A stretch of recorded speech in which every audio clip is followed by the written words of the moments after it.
Hi, my name's Steve and welcome to the Seaside Allotment channel. And today we're talking about what I'm sowing and growing in September. So what I basically do is I'll have a look at the stuff that we're growing in August.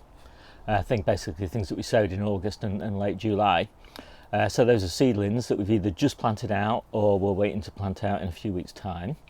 And then we'll talk about the stuff that I'm planning to sow in September.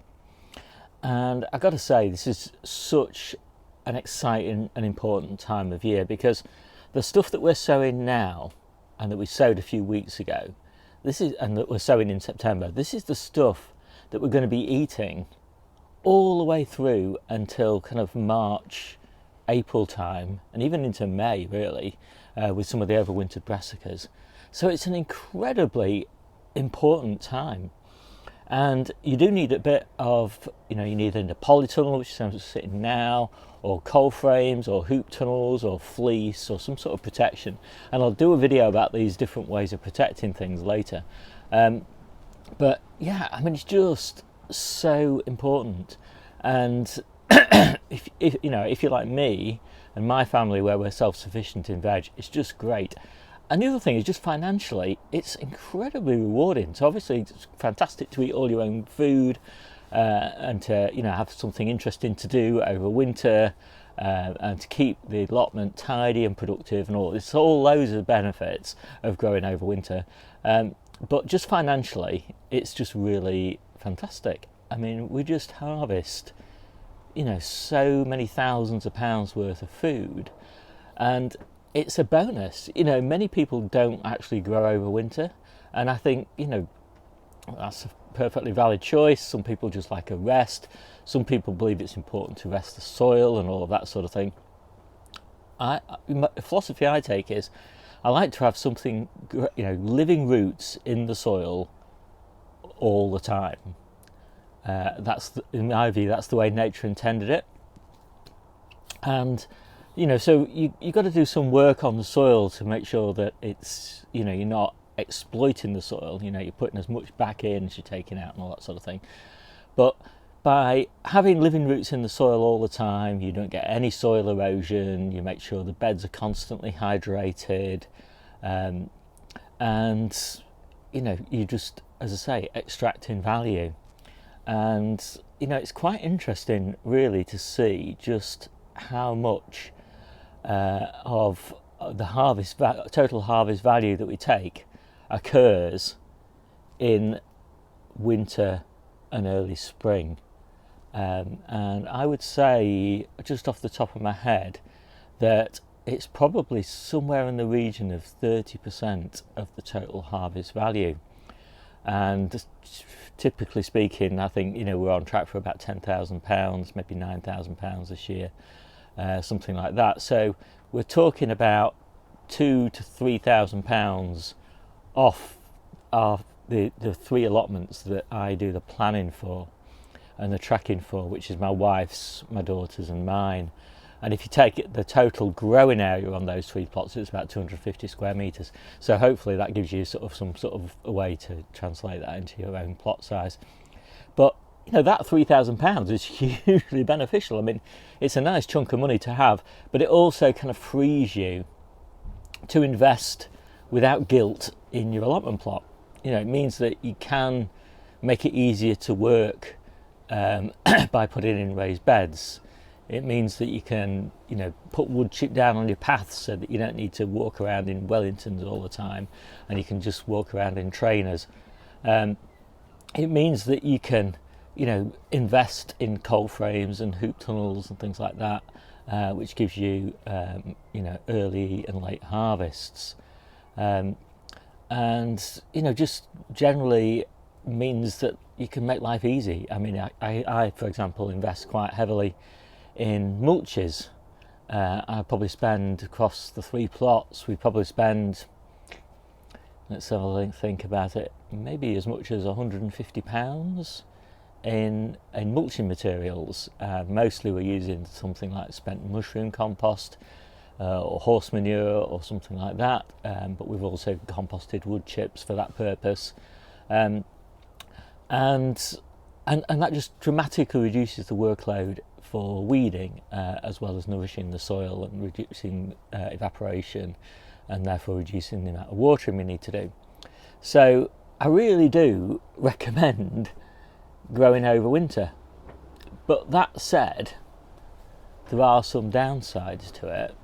It does mean regularly visiting the plot, and so that probably means every other day, popping down, and sometimes that's to water, sometimes that's to change the ventilation setup that you've got. So the wind direction might change, and as a result you might want to open or close your cold frames, you might want to open or close different doors on your polytunnel, and all that sort of thing. Obviously you've got to visit at least once a week for harvesting. So you've got, if you haven't got the time to do that or the inclination to do that, then it might not be for you. But if you have, watch this video and you'll see sort of things that I'm up to.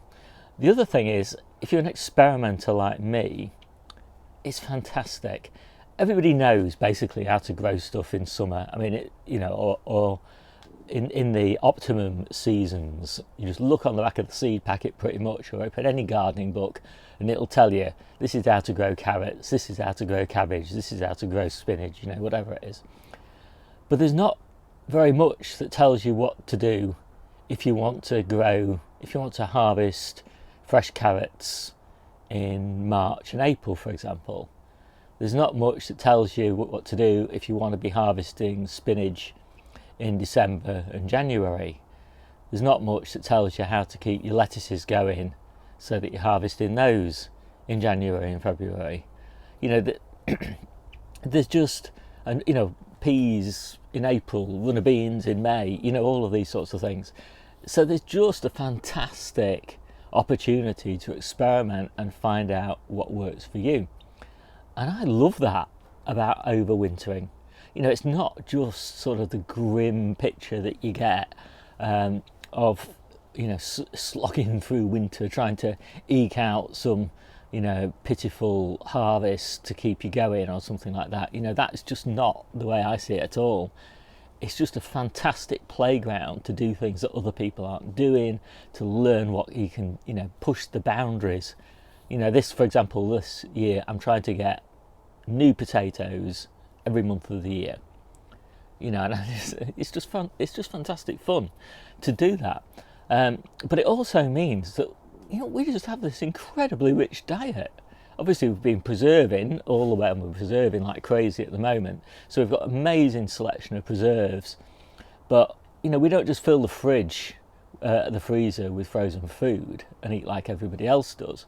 We eat fresh food pretty much every day. Well, in fact, not just pretty much, every day of the year, and an amazing abundance of fresh food as well. We never feel as if we're depriving ourselves by being self-sufficient in veg and seasonal fruit. We just, we just feel incredibly lucky to be doing that.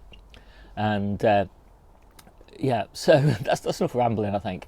Let's just take a quick look at some of the seedlings and some of the things we've just planted out in the ground, and then we'll get on the computer and I'll show you, the plans, a quick review of what we've already done in August, and then the plan for September. And if you're used to these videos, obviously you know that all the databases that I'm showing are all available. If you look in the description of this video, there's links that show you how to get these databases. You can get them with my data in them, you can get them empty, you can modify them to suit your own needs, all that sort of thing. It's really good. So with that, let's get on. So first up, I've got my Napoli carrots, and I've got these in containers, all germinated really nicely, very pleased with them. And these are going to give me super sweet carrots in winter. Well, actually probably, I'm experimenting, so I'm not 100% sure, but I suspect sort of January, February time for these carrots. They will finish up in the polytunnel rather than outside here, but they're at the moment just on top of the compost bin, hopefully out of reach of the carrot root fly. So we've got 3 of these beds, one there, and one on Jennie's, Debbie's plot of radicchio. There's a couple of different varieties. There's Palo Rossa and Caesar, and they're all interplanted with various different types of spring onions. These are red ones. These are just traditional white Lisbon. So this is in one of my cold frames. So these are the first lettuces for winter. Obviously these will be ready very soon. I should think we'll be harvesting these maybe not next week but the week after. These are Grenoble Red, my absolute favourite winter lettuce. In fact, pretty much my favourite lettuce all year round. It's kind of amazing. And this is another sowing of Grenoble Red a little bit further behind. I'm resisting putting too much in for winter right now in the cold frames because they tend to just grow so quickly, and then you know they're a bit early really for winter lettuces. But I thought, well, just in case we have any problems with the outdoor stuff, it's worth having some undercover stuff in. So I've just popped my field beans into this bed. This is going to be the early brassica bed next year, so we'll be harvesting these field beans probably from November and then all the way through until I put the early brassicas in March. Of course, I'll leave the roots in because they'll be full of nitrogen by then, and they'll give the early brassicas a really good feed. By the early brassicas, I'm generally talking about Calabrese. So there'll probably be one, this bed will probably be Calabrese and maybe some cauliflowers, and that bed probably some Cavallonero kale, to make sure that when this Cavallonero kale is finished, which will happen in sort of April, May time, this stuff has taken over. This bed will get covered by one of those little mesh tunnels just to protect it from all the leaves that are going to fall from the tree that's behind me. And then down here we've got our August planted Charlotte potatoes, and so these should be ready around Christmas time. We've got many more than we need for Christmas here. In fact, we've got loads at home as well. So these should hopefully last us until March. They'll move into the polytunnel, or some of them will move into the polytunnel in probably late October, early November, basically just before they get frosted. And yeah, they'll keep us going till March, and then hopefully we'll have freshly planted new potatoes that we harvest in March from a December sowing or a January planting. So I just popped a few courgette plants into the polytunnel, so we're hoping for a bit of a late harvest off these. These are the seedlings that we've got for the coal frames and the hoop tunnels outside, and they're just starting to come free, and they'll come free over the next 4 weeks, and then these seedlings will get progressively planted out as they do come free. And so we've got some winter marvel lettuce there. We've got, well, these are all various different brassicas. So these are spring cabbages, Duncan and Durham Early, and these are salad rocket. And so these will get potted up, and they'll stay in pots until January, February, probably February time. Then they'll get planted out in coal frames, and they'll stay protected in those coal frames until maybe March time, and then the lids will come off the coal frames in March, and we'll be harvesting those nice and early April, May. And then we've got spinach. This is red kitten, fairly good germination in this one. This will go in one of the coal frames, and then we've got more batches of spinach that will go in the hoop tunnels, but they're full of peppers at the moment, and so obviously we don't want these will be ready for planting too early. The peppers probably won't be all ripened off until the end of September. And I've got some more salad rocket. This will get planted outside. And we've got some freckles. Again, that'll go in cold frame. I've got some more spinach. This is Medania, but unfortunately germination of this wasn't very good. So I've just sowed another tray from a different packet of seeds. Looks like those were maybe a bit old. Some perpetual spinach. It never looks very healthy, the perpetual spinach in these trays. I'm not quite sure. Maybe they're too small, these plugs, especially with 3 plants in each. So yeah, anyway, do better next time, Steve. Then we've got some bijou, which is really lovely winter lettuce, but it does better in the polytunnel. So this sowing is for cold frames, so I've not sown very much. And this one is more Grenoble red. I've probably got enough Grenoble red at the moment, but it's nice to have some spares. A bit more salad rocket. Oh no, that's not, that's tatsoi. Yeah, some tatsoi and some more freckles. And again, I probably won't need these freckles, but again, it's nice to have spares. I always have spares of everything.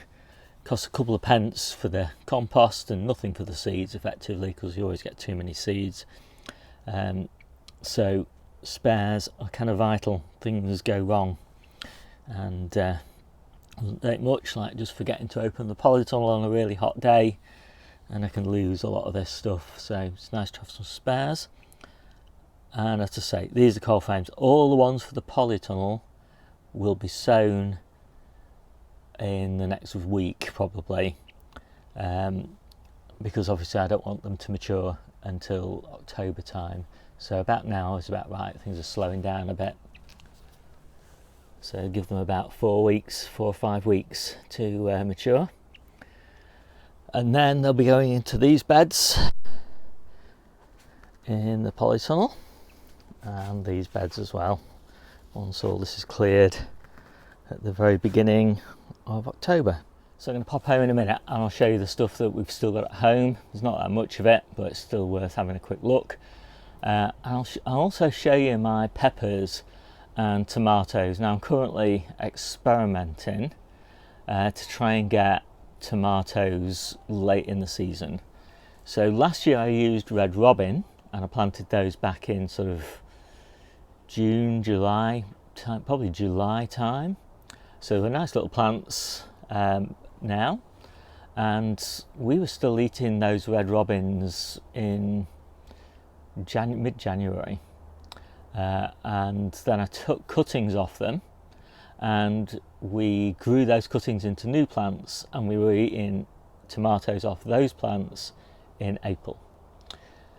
The problem was that the Red Robin were really difficult to manage because they're constantly getting mould on the leaves in our conservatory environment, which was probably just too humid for them. So I've tried something different. I tried the tomato variety that I grew this year that was most tolerant of the cold, and gave us the earliest crop, and that was Ildi. But again, unfortunately, they're starting to get mould on the leaves. So maybe it's just going to be, I mean, it's possible because I did it last year, but I it's just not much fun growing tomatoes and then constantly having to pick the leaves off and throw them away and stuff. That just doesn't make it fun for me. I'd rather just buy them from the shop if it's going to be that much hassle. So anyway, I'm going to see how I get on with these Ildi. And the other thing is peppers. So I'm trying to overwinter some peppers for an early harvest, or I'm playing around with the idea. I did that last year and we were eating peppers in February, but they got a lot of green fly, and so again I really don't want these overwintered plants to be a host for green fly and infect new season plants that I'm sowing in February, for example. So I'm just, again, I'm kind of looking at that to see whether I can control the green fly over winter. But the plants are looking quite nice. So again, we'll see those when I get home. So we're at home now. I've got this shelf in my conservatory, just on top of the wall, basically.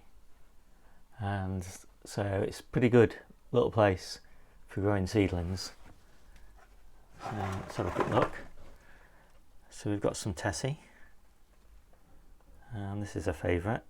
I'm not really sure how well this performs over winter, but because we like it so much, we're going to grow a batch and see how it does. We've got some freckles. And this is looking beautiful, pretty much ready to go. We've got some stir on. So this is a main crop onion that you can grow as a spring onion, and then you can thin some of it out as spring onions and leave it to grow on for early onions next year. So effectively it's like overwintering a Japanese onion. And then these are Japanese overwintering onions, and so we've got tough ball and sensu yellow or something like that. Yeah, you'll see it on when I get on the computer what the varieties are, but they're looking pretty good. Pretty pleased with those. And then I've got some more stir on. So these aren't planted as spring onions, these are just planted 3 to a plug, and so those will actually be grown as early main crops. And I might even pop some of those in a protected space like one of the cold frames to get those even earlier. And some more tough ball there, so I've got plenty of overwintering onions. I might not need them all, but it's nice to have spares. And then here I've got some cabbages, first batch of cabbages that of cauliflowers that I'll overwinter, and then there's some cabbages there, do them earlies. Again, these will be overwintered and planted out sometime next year. So the brassicas from last month are all looking pretty nice now. Got 1 calabrese left, 5 cauliflowers, little clumps of sprouts to be growing for leaves, some winter king, January king rather, cabbages, 1 final spare curly kale,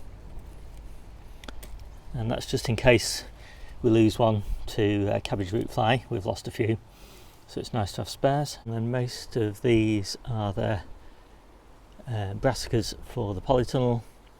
So Carvalho Neros at the back, red boars, reflex curly kales down to there, 1 more Carvalho Nero, and I think all these then are to go outside. These are all Romanesco cauliflowers down to there, and that's pretty much it. I've just got a few spare chard. And I told you that I like crazy experiments, and so I got this little space in my conservatory office, and so I've popped in some Ildi tomatoes, and as you can probably see, this is what I was talking about, this problem with the mould on the leaves.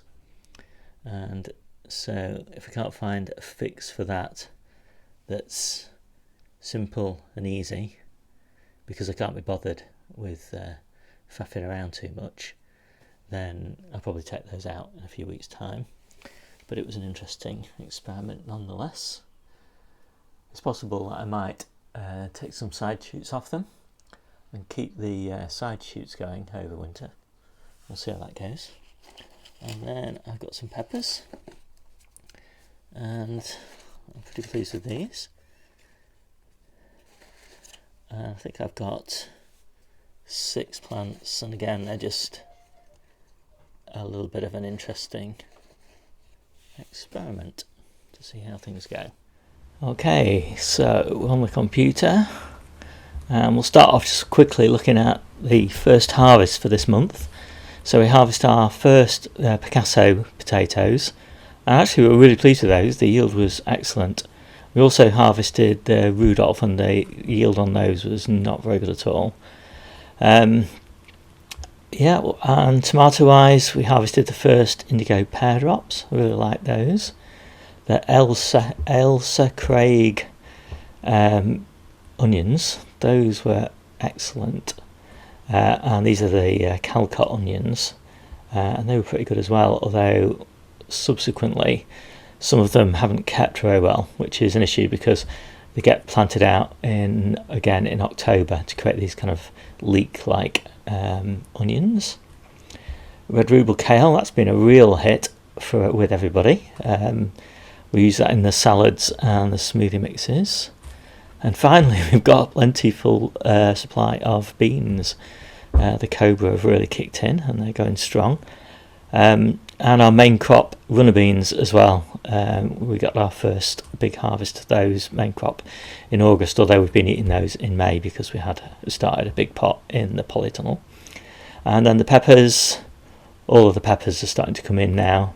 And sprouts, actually, we've got quite a nice crop of nice tight sprouts and a few blown ones. I actually prefer the blown ones, but I'm quite happy with tight ones as well. And the main crop, cooking tomatoes, the Amish paste and the Crimson Crush. So Debbie's been making a lot of passata mixes up. So quickly, let's look at August. Planted spring onions, Calabrese Marathon for late winter time. Loads of lettuce. These are all destined for outside beds or for the cold frame.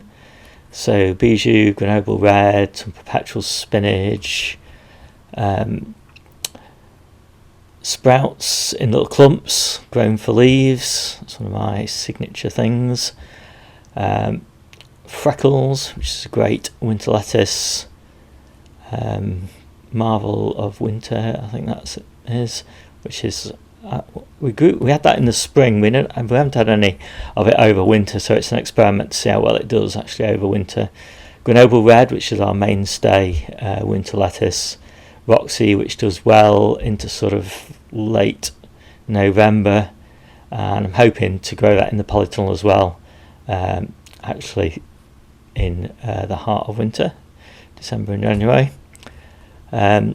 Shallots, we keep on picking shallots. We've done loads of successions of shallots. We've got loads more in the ground as well. It's always nice to have shallots. Salad rocket, and I planted my overwintered onions, Tough Ball and Stir On. First batch of miner's lettuce, we'll do some more of those in September. Napoli, which is a super sweet carrot for harvesting in winter. Those will grow on in the polytunnel. Duncan and Durham Early cabbages, spring cabbages, they'll overwinter in the polytunnel and get planted out in February time probably. All year round cauliflower, same story. More Grenoble Reds, more Winter Marvel. Lamb's lettuce, Freckles, whatever, these are all repeats now. And then Red Kitten and Medania spinach, those will go in the cold frame. Tatsoi, cold frames. Scarlet Globe radish, they're in the polytunnel. And field beans, they're outside without any protection. I've done a video about the field beans. If you want to see that, just look at the history. And then we'll get on to September. Lots more spring onions, lots more spinach. These will go in the little hoop tunnels that have currently got the peppers in them. So as soon as the peppers have ripened, they'll be out and the spinach will be in. Watermelon radish, one batch for the radish and one batch just below it there for the leaves. Really nice leaves, work really well in smoothie mixes. And now these are the lettuces for the polytunnel. So there's Navara, Roxy, Bijou, and somewhere down here there should be, oh, where is it? Grenoble Red.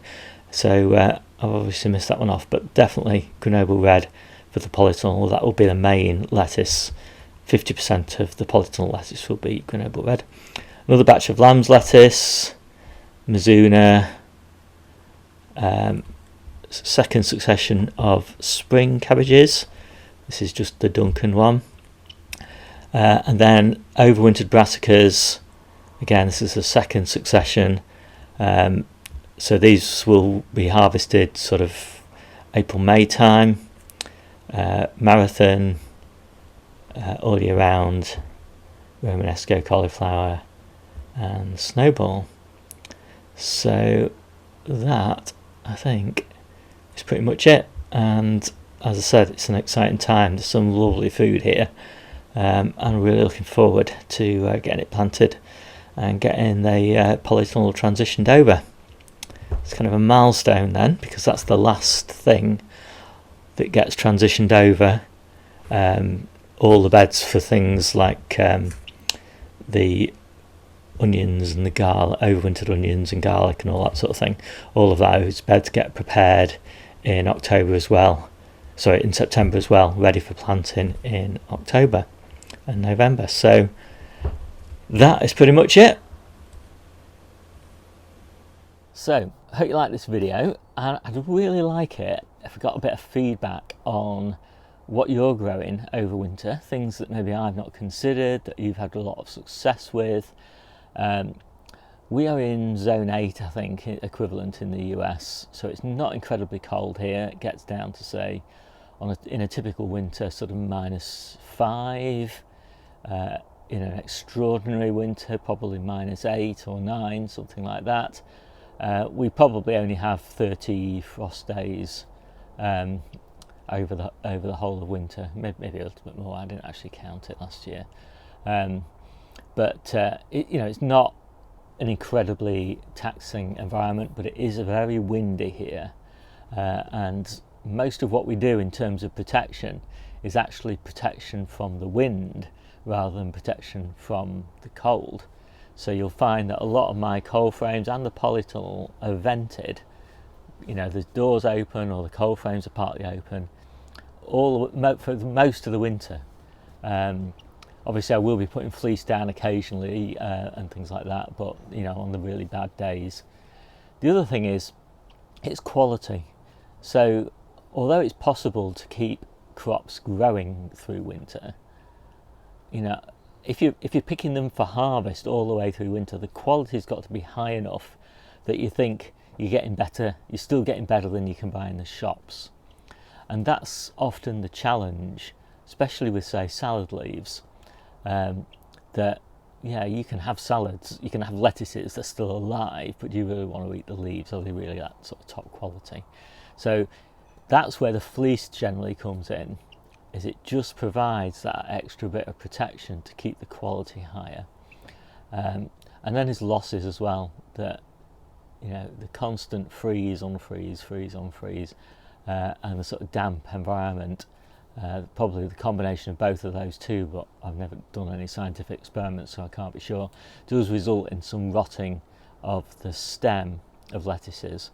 And again, that's something that's a bit of an issue. And greenfly again, and that is again one of the problems of overwintering, say, in the polytunnel and some of the cold frames, is that there's no pests for the greenfly. So you do get these hosts that keep the greenfly going in the polytunnel through winter, and then of course in spring you've got greenfly in your polytunnel and you don't want it, and it's kind of how to manage that. And the way that I manage that is, as soon as possible, I'll get the doors open in the polytunnel all the way through the day, get as many of the predators in to to start managing those greenfly for me. I must admit I will spray with pyrethrum, which is an organic pesticide, maybe once or twice through the winter, just to keep control of those greenfly. So yeah, give me some feedback. What are you doing? Have I convinced you to grow year round? What are the problems? Do you have any concerns? Can I answer any of those concerns or questions? And I'll see you soon.